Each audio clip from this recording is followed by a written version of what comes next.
They told me, if it's not broken, don't fix it. So I fixed it anyway. And then I fixed it again and again and again, until it finally broke. Today I'm just doing a quick service, oil and filter, rotate the tyres, check the brakes on this Honda Odyssey of ours. It's got 200,000 kilometres on it.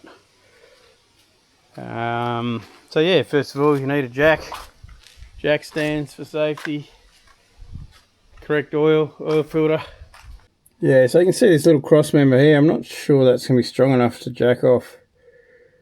It's quite a flimsy, small cross member. And there's one up behind the motor, but that's too far under the car to get at.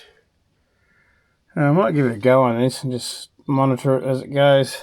I have been jacking it up from the side jack points where you put the pads on when you're putting it up on a hoist, and just doing one side at a time, but it's a pain in the ass. I might give it a go off this.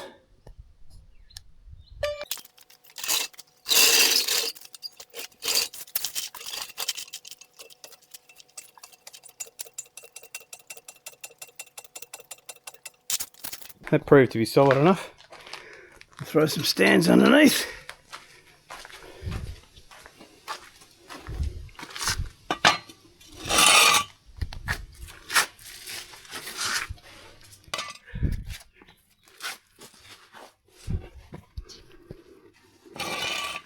That's a solid point there, no pivot with the suspension, so it's a good spot.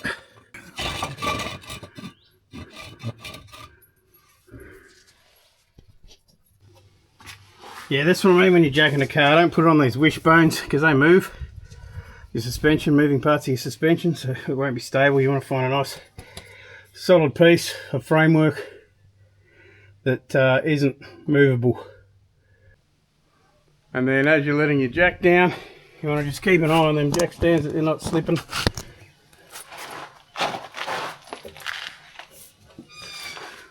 We're getting twisted sideways or anything. Look at the amount of twist in that car. It's unbelievable. I'm not sure if that'll show up on the camera. The amount of twist in the monocoque and the frame is unbelievable. Or flex. It would have flexed a few inches when I let that down, but that's how they build them now. For ride comfort, I suppose. Makes me wonder in another 20, 30 years of any of these cars that are still going, you know, how much metal fatigue is going to be in them. The back's got a nice strong jacking point on this tow bar. Just jack it off that. I only need to get the back just off the ground to get the wheels off it. Check the brakes, rotate the tyres. I've had a lot of... Oh, whoop, dropped you. I've had a lot of trouble with this car wearing tyres on the outside at the front. Every time I get a wheel alignment, they say, no, it's fine, it's within spec. Tyre pressures are all good, but it just always seems to wear the front's weird. So last time I put tyres on it, I put a weight rating above the recommended, just to see how they go. But yeah, we'll see whether that's made any difference. Rear jack stands in position, but I'm not going to let it off the jack anyway. They're just a bit of a secondary safety precaution. And as most cars now, they don't give you a nice easy access to the filter. This one's not too bad. It's just got to take off that little plastic hunk of junk on the bottom just to make it easy to get that filter. And this filter's not too bad. It's sort of semi-facing upside down so you don't spill too much oil. But yeah, the amount of manufacturers that put their oil filter sideways so that you dribble oil all over, you can't help but dribble oil everywhere. But I guess it's too hard for manufacturers to do that. They don't know what gravity is, or they don't care what gravity is. After they build it to a price, and that's it. They don't care. Whoever's working on it gets oil up, running up their arm, into their armpit. They don't care that oil goes down the side of the motor. They should be like they used to and try and build up a good reputation. But they build everything to a price now, and they only want it to last for the warranty period, 5 years max. 10 at the outside, but that's how it is. I'll take this plastic fairing off and stop ranting, I suppose.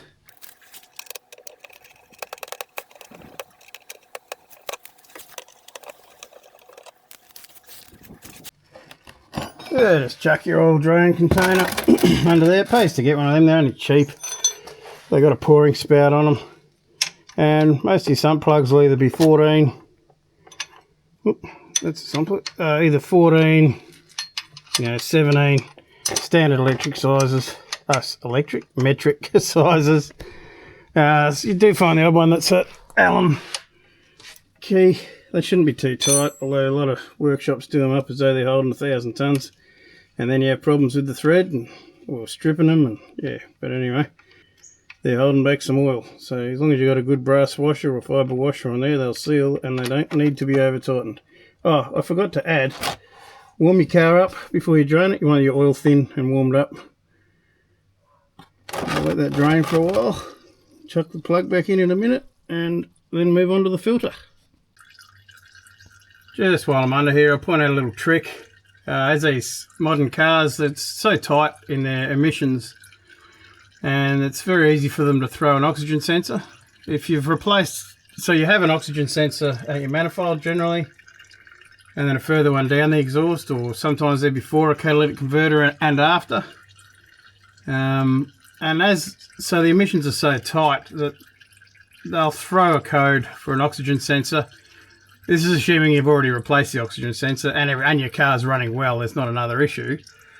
But you'll replace it and then a few thousand k's down the track, it'll throw the code again.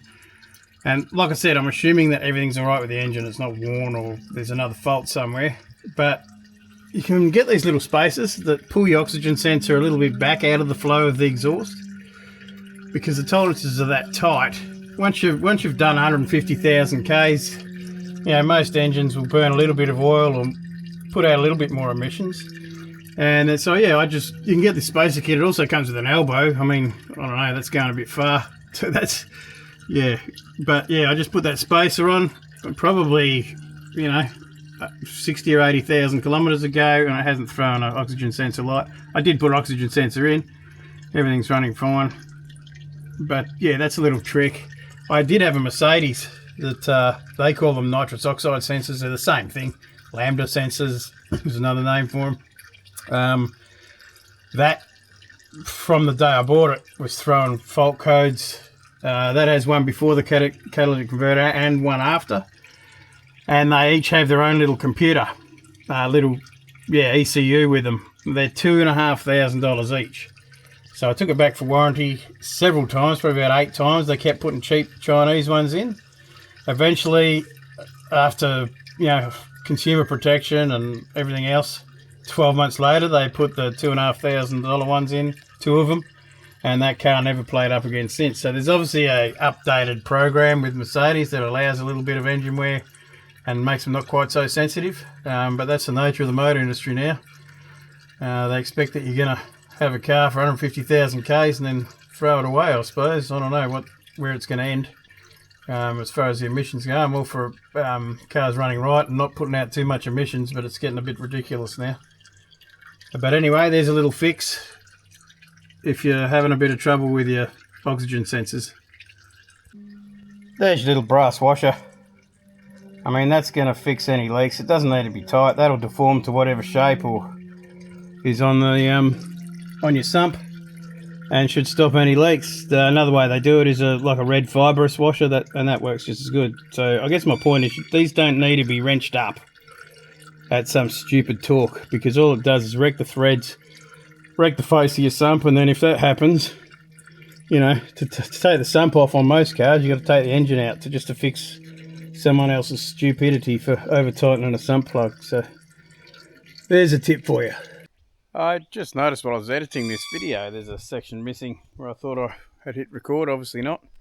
It was just about the style of oil filter remover. A lot of the newer cars now, they put the oil filters in an awkward spot, a lot of confined space, so it pays to have this style where you can get at it with an extension on a ratchet and you've got room to swing it, because if you use the traditional old strap filters, you generally haven't got enough room to swing in there. So these will make your life a lot easier just for your car. If you only got the one car that you service, you only need the one for your size oil filter. Obviously I've got a kit that's got several of them in it. And just on the subject of where they put the oil filters, this Honda's it's in a pretty good spot. It's where you don't spill much, but a lot of them have got them positioned above exhausts or above cross members and whatnot. When you undo them, oil goes all over them. And the thing with most workshops now don't degrease your car if oil goes all over it, and they don't have any. You know, it's not their fault that oil's going on it. And not only don't they, it's just that they can't, because with the environmental laws now, in order to degrease vehicles, you need to collect that dirty water. So you need a sump to collect it, or a tank, and then they need to pay someone to come and get it. So most workshop facilities now don't have the ability to degrease your vehicles. So a lot of vehicles now get around with what looks like oil leaks, and potentially they're not oil leaks. It's just a bad location of the oil filter, and the place where you're taking it to get it serviced can't degrease it because they don't have the facility to degrease it. That's what I've found. You know, you look under a lot of cars now and they've got a drip of oil somewhere, and it's generally for that reason. You know, unless they've got a leaky leaky oil seals, which oil seals on modern cars are really good. They seal really well. But anyway, that's just the little section of the video that was missing. So anyway, we'll jump back into the main one.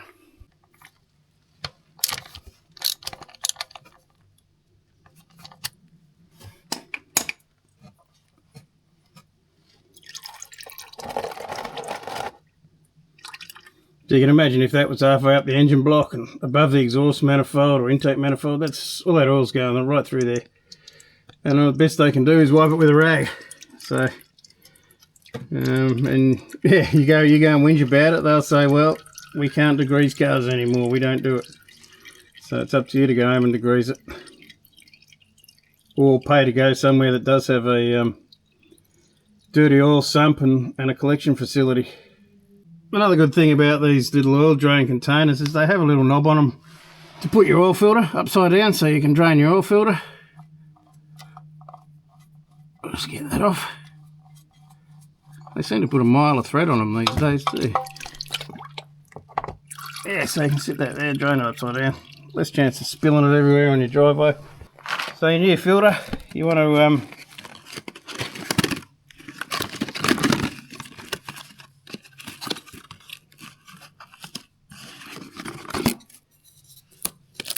take that plastic cover off. And you want to put a bit of oil around this seal so that it doesn't pinch or gather up when you do it up. Best to do it with your new oil out of container, but there's enough. Oh, get under here. Yeah, there's enough oil on there. I can just stick my finger in that on the oil filter mount and just rub it around that seal, just so it's lubed up before you put it on. If you don't do that, it's probably more than likely going to leak, and then you'll be doing it all again. And same with these don't need to be done up hugely tight. The guys get on these and you bloody go to undo them and you're struggling and grunting and grinding. They just go overboard, man. It's an oil filter. It just needs to seal oil. Yeah, it's oil at pressure, but it's not. Hand tight's plenty good enough. Some of them say hand tight and then half a turn on the tool. I've always just gone as tight as I can with my hands, and I've never had one leak. I've never had one come off. So yeah, and I never had trouble when it comes time to change the oil again. But that's another thing that they tend to over tighten. So while you're under the car, just have a bit of an inspection of everything. Make sure there's nothing loose or hanging down. Make sure there's no oil leaks. But yeah, modern cars are pretty good actually. Things don't come loose. Well, not in my experience. Yeah, I'm ready to put this cover back on now and then rotate the tyres. Righto, sorry, another rant. They use on the rear of that cover, the plastic cover on the bottom, they use these retainers because they're cheap. They're crap. They don't last long. How many of those plastic guards do you see sitting on the side of the road all mangled up, or you're travelling next to or behind a car and you hear flop, flop, flop, flop, flop, flop. It's normally these flopping around. They got screws on the front, but they've just cheaped out, put these crap ones on the back. For the price of 3 screws, you know, they just cheap out, I suppose, over hundreds of thousands of vehicles. 3 screws, you know, they're saving hundreds of thousands of dollars, I suppose, but maybe more. But yeah, it just annoys me. I should get a box of them handy to have in place. You can see that, you know, they don't do up tight. The front screws will, but the backs won't. So if you hear a weird noise under your car, you've either run over a plastic bag and it's stuck on your exhaust, or it's one of these flopping around the place because they got crappy fittings on them. Anyway, that's that rant over as well. Right, time to rotate these tyres, see how they're wearing. I can tell they're wearing a bit on the outside still. I might have to go crooked Annie and my mum. Taking corners too fast, that's what does that. Anyway,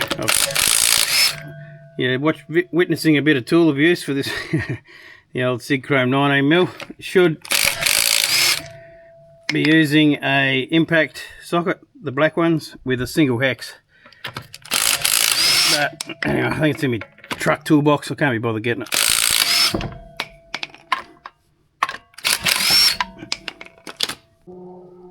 While you're in here, you want to be looking at your brakes. There's the pad there. You can see there's plenty of meat on that. It's the outside pad. You can see inside. Where are we? Oh yeah, inside there. You can see the inside pad. Plenty of meat on that. Also have a look in here if there's grease splattered around inside your wheel arch and all over your suspension. It'll be a CV boot burst, and you want to get that replaced before your CV joint itself wears out. It's much cheaper just to replace the boot. You know when your CVs are worn out because when you turn sharp it goes clack clack clack clack clack clack clack. So yeah, if your car's making that horrible noise, you need new front CVs. But anyway, just have a look at your suspension parts, and that's about it really.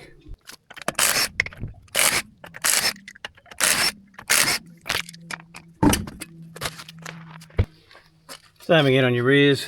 Check your brakes. There's plenty of pads there. I've done these a couple of services ago, but you know, 99% of the driving that our cars do are back and forth to Perth doing 100 k's an hour, 90 k's an hour. There's no stopping till we get to Perth, and that's only a little bit, so brakes on our cars last forever. Yeah, and then swap your... I always just go front to back with my tyres. I was always taught with steel belted radials, the belts tend to settle in a certain direction. And you want them to stay that same rotation, otherwise they try to turn the other way and then your steel belts get weak and try to tear through. Whether that's still a thing or not, I don't know, but I just go front to rear. I never cross over. But that might be the wrong thing to do now. Things change.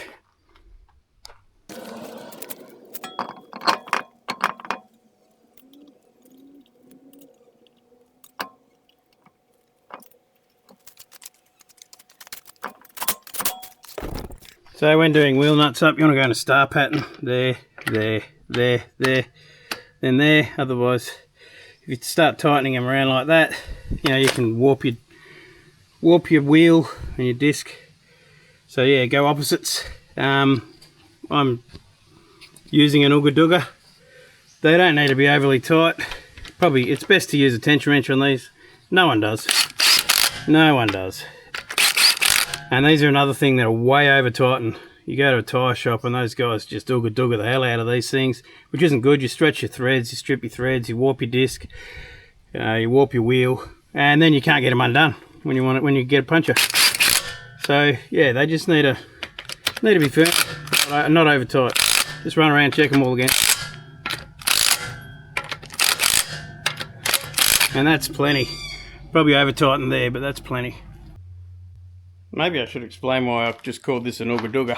It's because I used to run off air, compressed air, pneumatic, and when you use them they go Ooga Dooga Dooga Dooga Dooga when they're trying to undo something tight or do something up really tight. These obviously these don't make that noise anymore, these little portable jobs.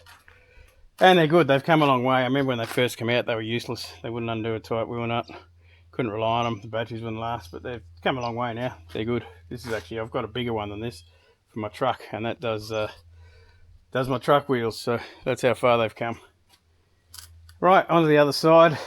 Again, don't just be lazy and check one side of your brakes. It's not entirely unheard of that you might have a jamming caliper and just one pad out of the 4 pads. Well, these have only got 4, others have got more. Out of the, yeah, and yeah, it's not unheard of for just one pad to be worn down to metal, so don't be lazy, check them all. Okay, brakes all checked, tyres rotated, wheels all tight. Time to take the jack stands out and let it off the jack.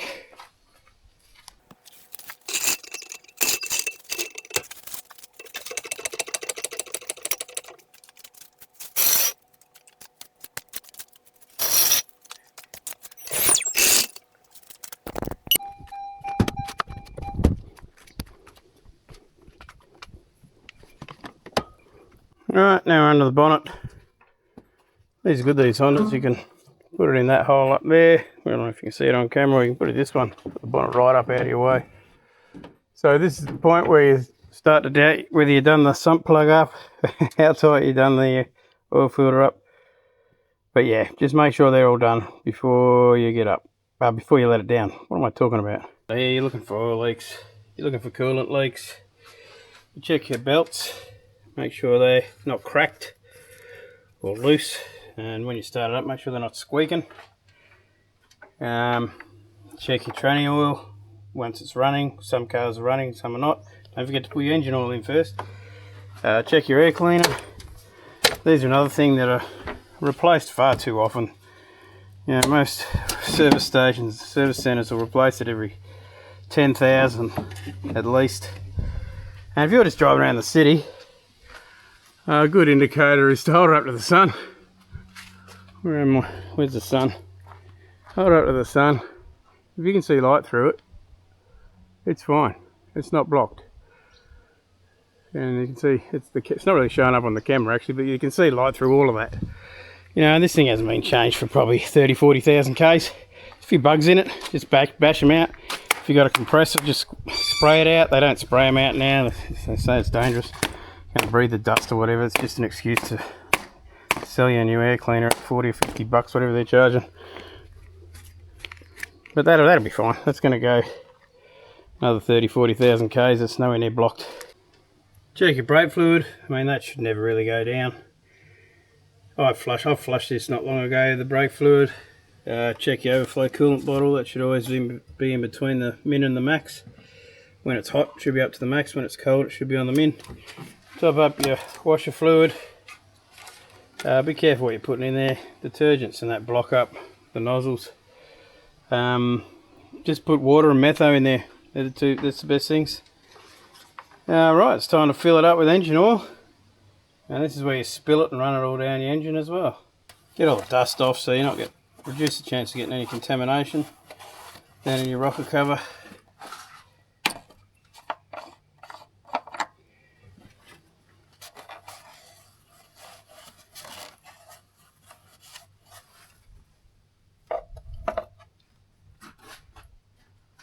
It pays to have a funnel as well. You're gonna spill oil if you try and get it straight into that little oil filler hole, so use a funnel.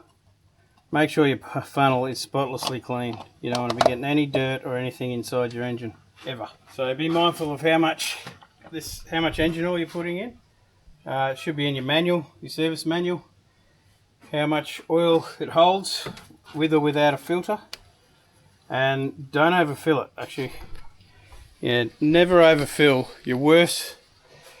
You're better off being a little bit low, as long as you're on the between the two lines, the high and the low mark. You're better off being a little bit below the high mark than you are above it. If you're above the high mark, then your oil starts to get aerated. It's filled up above the level, the bottom of your crankshaft, the balance weights and everything will be splashing in the oil and foaming it up. If you've got foamed up oil, it's aerated, and aerated oil doesn't lubricate, and that's when you'll wear your engine. You're far worse off overfilling your engine oil than you are having it a bit low. Obviously not below the low mark is bad, but if it's in the range, it's good. Try and get it as close to the high mark as you can, but do not overfill it. It's a bad thing to do. Generally, it's easier to hold your container upside down to start it off. So, I see, I've spilled it already. There we go. You know, if that happens in a workshop, all they can do is wipe it with a rag. They can't degrease it. I generally, every couple of services, degrease this engine. Just to keep it neat and tidy. That way if the cops pull it up, it looks all nice. less prone to putting a yellow sticker on it, even though they like yellow stickering things for next to nothing.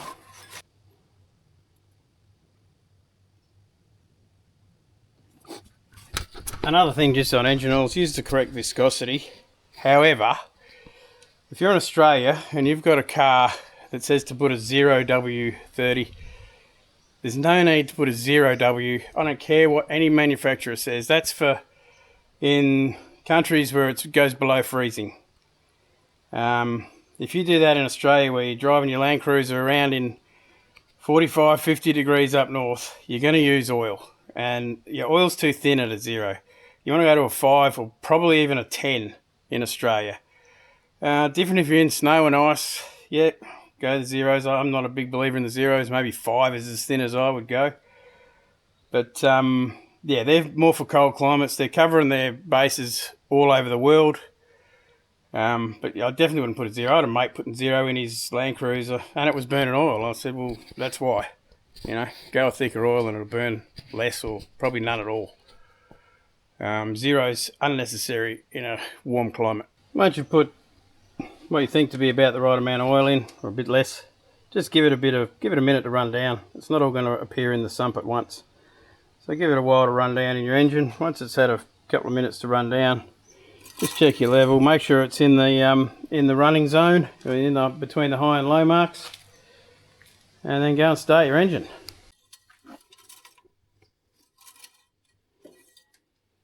So there you can see it's just below the full mark, and I'm yet to start it and run it, fill up the oil filter so I know it's not over full. I should have mentioned, put your oil cap on before you start it. A lot of engines these days, they're closed circuit. Crankcase ventilations are closed circuit. They won't even run with the oil cap off, or if they do run, they'll run really badly. It needs to be sealed. Yeah, again, then go and start it. Let it build up oil pressure. Make sure it does build up oil pressure actually. And then stop it, and then we'll go and recheck the oil and get it to the right level. You hear that rattle there? These what are they?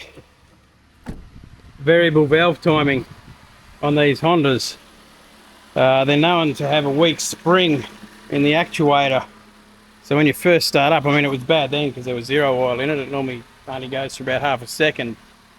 But yeah, it is a fault with them. Honda won't admit it's a fault with them. Bit of a pain in the ass to change. So I haven't bothered with it. And it is just a weak spring in the actuator. That's all it is. It's probably a 20-cent part. But Honda won't never admit they got a problem because they'd have to recall hundreds of thousands of cars and send them broke. But that's what the problem is. If it gets really bad and it's taken ages to build up to stop rattling, then it becomes an issue. It's worth changing. But I haven't bothered with it. Generally, it just goes for maybe a second in the morning when it's cold. So after the startup, we've let it run. It's built up oil pressure. We've switched it off. Give it another couple of minutes for all the oil to run down. Never check your oil immediately after you've turned the engine off, because all that oil inside your engine sitting on every component has to run down into your sump, and that's when you check your oil level. Otherwise, you're going to overfill it, which I mentioned before is bad. So give it some time to run down. We'll just check it, see where it's at. It'll be low because, you know, you're putting 300 mils or something, 200 mils in your oil filter, so it'll need a top up. There you can see it's just above the low mark now, so I'll top it up until she's on the full mark, being careful not to overfill it.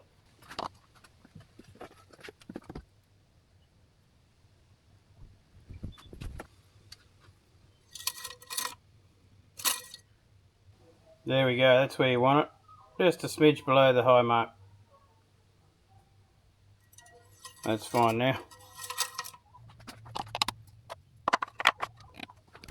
So yeah, now it's just top up your washers. Everyone knows how to do that.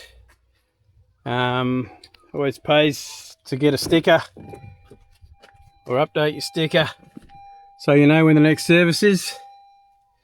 Stop beeping at me, car, and I'll get out. Update your sticker just so you know when the next service is. 10,000 Ks. That's what I do mine. Oil and filter at 10,000, if not before. Don't let them go over that. I know that modern cars now, they're saying you can do 30,000 Ks. I had a Mercedes. The Mercedes said 30,000 Ks once yearly. They're in a competition to see who can extend the service intervals the most, and therefore it costs the customer the least when they buy a new car.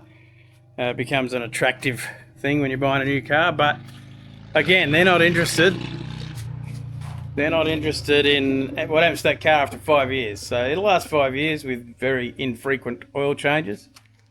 But the long-term effects of this, what they're doing now in this industry, is ridiculous.